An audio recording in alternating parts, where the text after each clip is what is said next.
Hey, what is going on, guys? It's Young here, and today I'm back in a Fortnite video. And in today's video, I'm gonna be going over the pros and cons of low and also high sensitivity settings. I'm gonna be going over X and Y settings, your ADS, building, editing. I'm gonna go over all the settings and show you guys all the pros and cons of each, so you guys can decide if you think that high sensitivity settings or low sensitivity settings are going to be working best for you. And I'm just going to give you guys my overall recommendations for each. So definitely stay to the end of the video if you guys are looking for the pros and cons of high and low sensitivity settings. And real quick, before I get into the video, I have a V-Buck giveaway. I give away 2,000 V-Bucks every single Friday. So if you guys would like to participate in the next giveaway and win some free V-Bucks, all you guys have to do is to drop a like on this video. Make sure you guys do subscribe to the channel. Hit that notification bell so you guys get notified for every single new upload and when I announce the winners every Friday. And lastly, make sure you guys put down your Xbox gamer tag, your PSN gamer tag, or Epic account down in the comment section below, and you guys will be automatically entered into the giveaway. And lastly, if you guys like to support me in the item shop, all you guys have to do, go down to the bottom right, hit on support a creator, type in my creator code, which is Young Humor, and you guys will have me added and supported as a creator in the item shop. And alright guys, let's go right to the video. Alright, so in this video, I'm going to be showing you guys all the pros and cons of playing on low settings versus playing on high settings when it comes to building, editing, X and Y, your ADS, and just all the settings in the game. I'm going to show you guys the pros and cons of each. So going to the settings, the first one that I'm going to be talking about is your building and also your editing, whether you should play on high or if you should play on low sensitivity, because there is pros and cons of playing on each, and of course I'm going to show you guys the rest. So when it comes to building and editing, if you guys are on a lower building and editing, I would say anything under like a 2x, and it really depends on your X and Y sensitivity as well. But if you're on a lower building and editing sensitivity, you're going to notice that it's going to be more into the smooth settings, and you're going to have a lot more control over your building and editing, which is in turn is going to help you build a lot of consistency, which is one of the things that you have to have if you want to be able to consistently outplay other players in the game. You have to be very consistent with your builds and edits, and playing on a little bit lower of an building and editing sensitivity is going to help you achieve that. And just one of the bigger advantages of playing on a little bit lower of a building and editing, for most players, they're going to have much more control, meaning that they're not going to be overcorrecting as much, which is as I'm showing here. It's just a little bit of an over exaggeration, but a lot of times what can happen is if you're on a high editing and building sensitivity, when you're going to edit, what can happen is you're going to end up, your crosshair is going to be completely out of position, and having good crosshair placement is critical if you want to be able to hit high damage shots over and over again against the other player.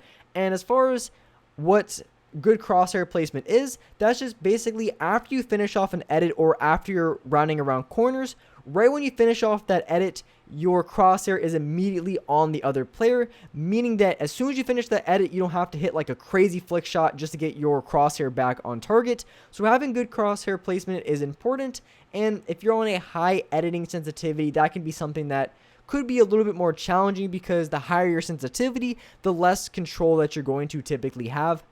So those are going to be a lot of pros when it comes to having a lower editing sensitivity. I want to talk about one con, and this one's really big, and a reason why I usually play on a more medium to higher of an editing sensitivity, and that's going to be close range edits. Close range edits are going to be very difficult to do on a lower editing sensitivity, and the reason being is the closer you are to an edit, the more you have to move your crosshair across the screen, meaning that when you go for a close range edit, it's going to take you a lot longer to get off that edit. So if you're going against a super sweat who's just constantly tunneling and running around, it's going to be difficult to catch up with them. So you want to be on a higher sensitivity, which, as you can see, as soon as I put my editing sensitivity on higher, you can just see how much faster it is to be able to edit close range. So that's going to be one of the biggest disadvantages of playing on a lower editing sensitivity. So as far as high editing sensitivity, everything, vice versa, the biggest advantage is going to be speed. And when it comes to choosing the best high sensitivity for editing, it's usually you want to go to the point where it's high, but not too high to you lose control, because that's after the point of diminishing returns, and you're not going to have any advantages. You're pretty much going to eliminate any advantages of being fast if it ends up being too fast. So when choosing a good editing sensitivity that's on the high side, you want to go for as high as you can, but without losing any control. So each player, that's going to be different. For me, after about 2.3 to 2.4x is where it gets a little bit too sloppy. So that's where I usually keep my editing sensitivity. And the next sensitivity that I want to talk about is going to be your horizontal and also your vertical speed. Now, if you guys play on a higher X and Y sensitivity, which I would consider high, anything above a 50%. Now, if you're above a 50%, one of the big advantages that you're going to have is going to be your reset editing speed. Because when you go for a reset on a structure, say you make a window in this example, you have to look further enough to either the right or left to be able to get a hold of that wall again in order for you to reset it. So here's just a slow motion of what I'm saying. When you edit, you have to look, because you can't edit right away, you have to either look to the left or right. And if you're on a higher of an X and Y sensitivity, you're going to be able to do this motion a lot quicker, meaning that your reset edits are going to be a lot faster than if you play it on a lower X and Y sensitivity, which a lot of people just haven't really thought about. But this is one of the biggest advantages of being able to play on a higher X and Y sensitivity. Your reset edits are going to be significantly faster than someone who is on a, say, 45 and 45, which you can still be fast on that sensitivity, but you're not going to be as fast as if you played on higher. Now, one of the downfalls is if you're on a higher sensitivity, you can lack control, which is going to cause you to miss a lot of shots. So as long as you're able to control your sensitivity, you're going to have advantages of being able to fight other people quickly in boxes if someone jumps over you, and you can be a lot more effective with flick shots, but you have to be careful that you're not out of control. So when it comes to a lower sensitivity, so if you're on anything below a 50, you're going to notice that you're going to have a lot more control over your crosshair, which is going to make it, for me at least, it makes it easier to line up shots. Now, with that being said, you have to make sure you have good crosshair placement, because if you don't, being on a lower sensitivity, you're not going to have the advantage of being able to turn around at 1,000,000 miles an hour. So you're going to have good crosshair placement, and you have to be really intentional of how you line up your shotgun so you can be able to be effective at close range, have that control, be accurate, but at the same time not get to a point where you feel like you're not having enough speed. So I would recommend anything from like a 42% to a 48%. I think that's a great low sensitivity to have for your X and Y.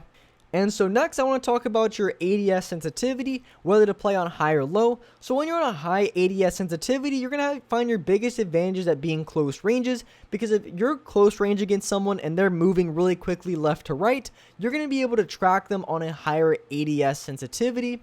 And also at the same time, mid-range is going to be great as well. You're going to be able to track players effortlessly, and you're not going to get to a point where they're moving faster than you're able to aim. So being on a higher ADS sensitivity really has its perks when it comes to close ranges, but when it comes to further ranges, it's going to be a little bit more difficult to line up your shot, especially if they're moving. It's just going to be really, really difficult to do so, and vice versa. If you're on a low ADS sensitivity, you're going to find it very easy to line up shots from further ranges. But when it comes to close range, one thing that can happen is another player can be able to, if they're close to you, they can run left to right across your screen faster than you can aim down your sights on them, meaning that it's going to be basically impossible to keep up ADSing unless you go for like a shotgun quickscope or something.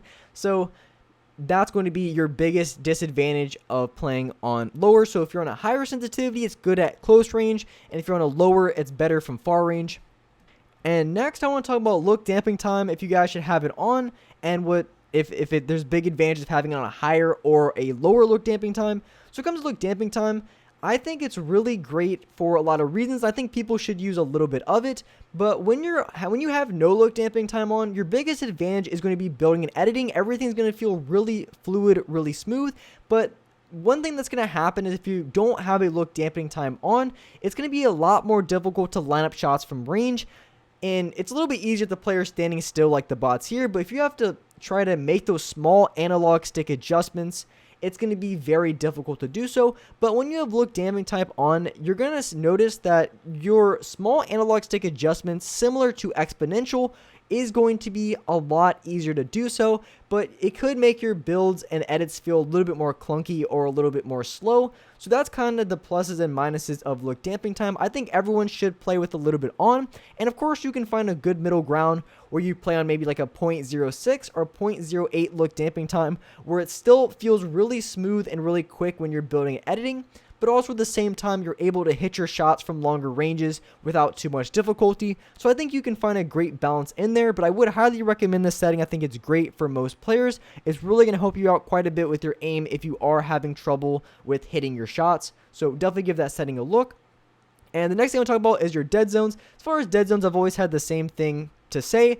You want to play on as low dead zones as you can without having major stick drift, and that's really the only thing with that, because the lower your dead zones, the more responsive everything is going to feel. Everything's going to register really quickly, so you want to play on as low dead zones as you possibly can, but if you have a lot of stick drift, then you want to raise it a little bit. But with that being said, I really appreciate you guys watching the video. If you guys could, make sure you guys do drop a like, make sure you guys do subscribe to the channel if you guys are new, hit the notification bell so you guys get notified for every single new upload, and as well, I do live stream every single day on the channel at 4:30 Eastern Standard Time.